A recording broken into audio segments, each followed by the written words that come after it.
You ask Tiger to solve. This deals with linear equations with one unknown. The final result is y equals 10. Let's solve it step by step. Group all y terms on the left side of the equation. Subtract 3y from both sides. Group like terms. Simplify the arithmetic. Group like terms. Simplify the arithmetic. Group all constants on the right side of the equation. Add 8 to both sides. Simplify the arithmetic.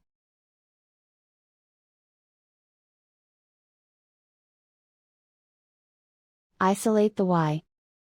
Divide both sides by 2. Simplify the fraction. Find the greatest common factor of the numerator and denominator. Factor out and cancel the greatest common factor. And so the final result is y equals 10.